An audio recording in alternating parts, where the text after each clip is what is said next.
미세먼지가 여러 가지 법을 바꾸고 있죠. 그중에 하나가 바로 누구나 LPG 차량을 살 수 있게 된 겁니다. 오늘 국무회의를 통과해서 바로 다음 주부터 구매가 가능한데요. 자동차 시장에 어떤 변화를 가져올지 대림대 자동차과 김필수 교수와 알아보겠습니다. 교수님 어서 오십시오. 네, 안녕하세요. 지금까지는 택시, 렌터카 사업자, 장애인 이렇게만 LPG 차를 살 수 있었잖아요. 네. 그동안 다른 사람들이 못 사게 한 이유가 어디에 있었죠? 일단 정부에서는 LPG 수급 조정이다 이런 얘기를 많이 하고 있지만은 네. 1982년 이전만 하더라도 이 석유화학을 통해서 나오는 이 가스 중에 하나가 LPG 가스였습니다. 그런데 네. 생활용으로만 사용을 하다가 이거를 이 공급을 할 수 있는 부분들을 자동차로 이제 확대한 부분이죠. 그런데 이제 LPG 가스 자체의 세금이 좀 낮게 편성이 돼 있거든요. 그러다 보니까 자동차 자체를 활용하는데 한정적으로 그렇죠. 일단 한시대 모델과 더불어서 뭐 국가 유공자라든지 그런 모델을 쓰다가 37년 만에 이번에 이제 풀었는데 그 이유는 이제 일단 미세먼지 문제다 이렇게 볼 수가 있습니다. 그렇군요. 이 LPG 자동차 규제 완화법이 사실 3년 동안 국회에 계류돼 있었잖아요. 네. 말씀하신 대로 결국 미세먼지 때문에 풀렸고 중요한 건 그럼 이게 미세먼지를 줄이는데 네. 효과가 있나요? 뭐 온실가스가 많이 나온다 이런 얘기도 있잖아요. 그렇습니다. 실질적으로 이 유해가스가 여러 가지가 있습니다. 네. 뭐 경유차가 활성화된 이유도 10여 년 전에 클린 디젤이라고 해서 그렇죠. 가솔린 대비해서 연료에 보면은 경유차 자체가 이산화탄소 배출이 좀 적거든요. 네. 실제로 LPG보다도 한 15% 정도 적게 배출됩니다. 네. 그때는 이제 이산화탄소가 많이 부각이 됐었죠. 그러나 네. 최근에 들어와서는 미세먼지가 사회적 이슈가 되면서 특히 이제 원인 물질 중에 하나는 질소 산화물 배출이 영향을 많이 줬고요. 네. 그중에 이제 노후화된 디젤차에 대한 부분들. 근데 상대적으로 볼 때 질소 산화물이 경유차 대비해서 10분의 1 이하라고 볼 수가 있기 때문에 네. 또 이 가솔린 비해서도 약간 덜 배출합니다. 네. 그래서 물론 전기차나 수소차 같이 미래의 자동차도 있지만은 아직 활성화되기까지는 시간이 좀 필요하기 때문에 네. 중간 과도기적인 모델로서 LPG 차량을 전체 허용을 했다 이렇게 보시면 될 것 같습니다. 예, LPG 차량 하면 네. 연료비가 싸다 이게 가장 먼저 떠오르거든요. 네. 실제로 얼마나 싼가요? 일반적으로 가솔린 대비해서 LPG가 현재 시장에서 한 58%입니다. 네. 그러니까 가격 우위 경쟁력이 있죠. 또 네. 세금도 싸고요. 근데 일반적으로 연비는 가솔린 대비해서는 한 20% 정도 떨어지거든요.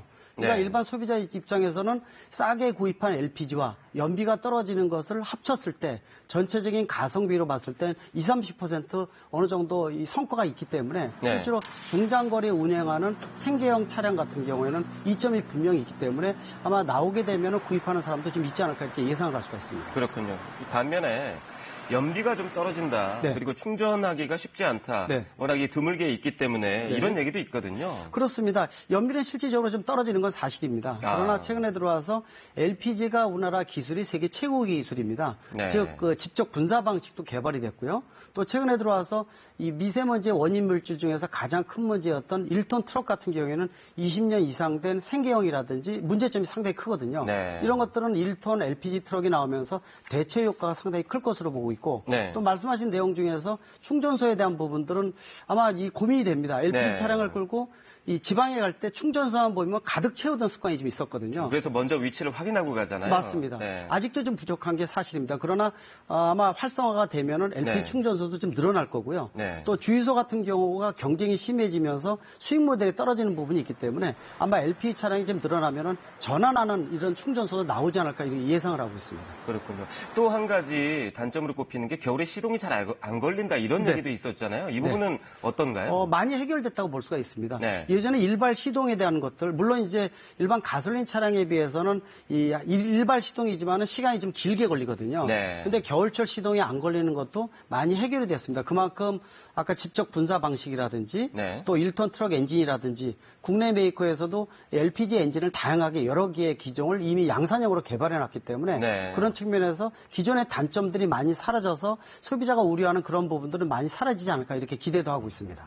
LPG 엔진 기술에 관해서는 우리나라가 좀 앞서가고 있다 뭐 이런 얘기도 있더라고요. 이게 맞습니까? 맞습니다. 그러나 이제 LPG 자동차 자체가 한시적으로 뭐 터키라든지 네. 쓰는 나라들이 많이 있어요. LPG 가스가 많이 이제 발생을 하는 국가에 한정돼 있거든요. 네. 그래서 세계적인 추세는 완전한 추세는 아니다 이렇게 볼 수 있지만 쓰는 나라 입장에서 볼 때는 전 세계적으로 우리나라 기술이 상당히 높은 부분이고요. 네. 특히 아까 말씀드린 직접 분사 방식 같은 경우에는 이 출력도 떨어지지 않으면서 또 연비도 어느 정도 유지되면서 네. 그래서 1톤 트럭이 나오게 된 배경이 좀 힘이 있어야 되지 않습니까? 그렇죠. 그런 부분들이 양산 모델까지 나올 정도니까 상당히 기술에 대한 것들은 걱정을 안 하셔도 될 것 같습니다. 그렇군요.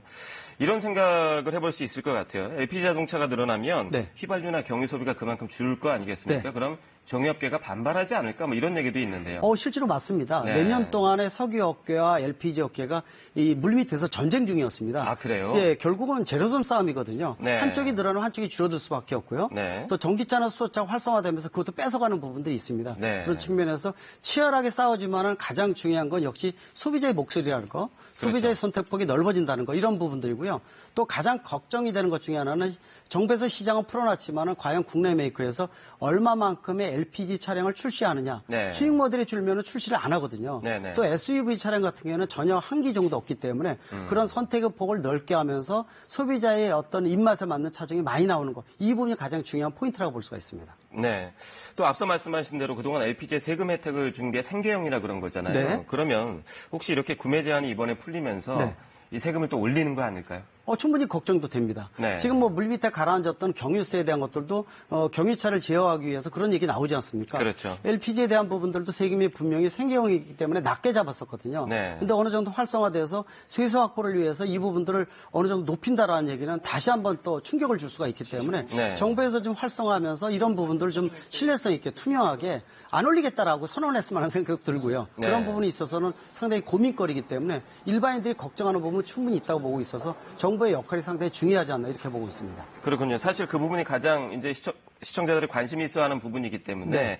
그 부분에 대해서 말씀하신 대로 명확하게 어떤 그 정책적인 결정 이런 네. 것들이 선행돼야 하겠네요. 맞습니다. 그 부분이 없으면은 활성화되면서 다시 문제가 제기될 수밖에 없고요. 그렇죠. 또 분명히 확실한 것은 LPG 차량이 완전한 모델은 아니고 과도기 모델이라는 겁니다. 네. 지금 전기차 또 그다음 궁극의 차는 수소차로 가는데 전기차 같은 경우에는 보조금 같은 게 많이 들어가지 않습니까? 네. 그런 측면에서 LPG 차량은 이 완전히 전기차로 바꾸기 전에 이전 단계이기 때문에 네. 또 20, 30년 동안 여러 가지 부분들이 치열하게 싸우는 과정 중에서 특히 미세먼지를 좀 줄인다는 측면, 네. 또 좀 더 친환경 쪽으로 갈 수 있다는 측면이 과도기적인 모델의 LPG 차량의 의미가 있지 않나 이렇게 보고 있습니다. 그렇군요. 네. 말씀하신 대로 하이브리드차, 전기차 있고 수소차 있고 여러 가지 차가 있는데 그럼 소비자들이 과도기적인 차를 살까? 네. 이게 의문이잖아요. 네. 대신 경쟁력을 높여줘야겠네요, 자동차 업계들이. 맞습니다. 네. 그래서 실질적으로 출시가 많이 돼야 되거든요. 네. 특히 LPG는 불꽃 점화 방식이라 해서 가솔린 차를 좀 수정해서 만든 부분들입니다. 그러다 보니까